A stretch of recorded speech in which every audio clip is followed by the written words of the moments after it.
Matagumpay na nailunsad ang Cebu City Police Office sa pamumuno ni Police Colonel George Ilanan, Officer in Charge, ang Bike Patrol Program ito lamang nakaraan sa Tourist Police Office, Cebu City. Pinangunahan ni Police Colonel Ilanan ang naturang inisyatiba kasama sina Police Lieutenant Colonel Miguel Andesa, Deputy City Director for Operation, at Police Major Mark Don Lianza, Chief ng Tourist Police Unit.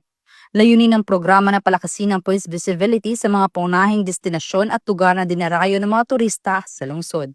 Ang Bike Patrol Program ay dinisenyo upang mapabilis ang pagresponde ng kapulisan sa mga pedestrian-heavy at tourist-concentrated areas gaya ng city landmarks, business districts, parks at recreation zones, mga lugar na may limitadong daanan para sa mga tradisyonal na patrol vehicles. Sa tumataas na bilang ng mga lokal at banyagang bumibisita sa Cebu City, mahalagang hakbang ito upang matiyak ang kaligtasan at seguridad ng publiko. Sinimula ng aktibidad sa pamamagitan ng isang formal na assembly at briefing.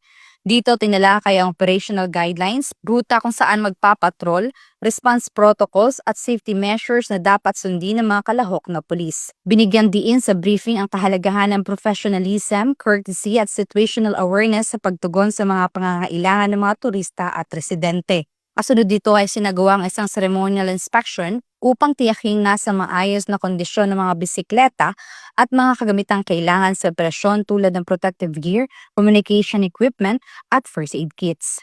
Pinaalala rin sa mga personnel ang pagpapanatili ng physical fitness at equipment readiness upang maging epektibo sa kanilang tungkulin. Ang paglulunsad ng Bike Patrol Program ay patunay na patuloy na dedikasyon ng CCPO sa paghahatid ng mas mabilis, mas efficient at mas visible na presensya ng pulisya sa mga pangunahing lugar sa Cebu City.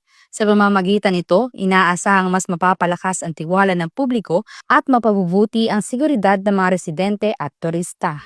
Mula dito sa Central Visayas, ako ang Police News Network Correspondent, Patrolwoman Judith Nicanor, alagad ng batas, tagataguyod ng Balitang Pulis.